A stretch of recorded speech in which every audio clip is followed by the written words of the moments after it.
KG 120, 1 KG 120।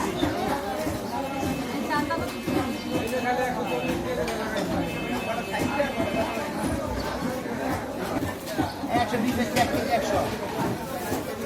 KG 100। এত টাকা তো বলা যাবে না। 120 টাকা 1 কেজি 120 100।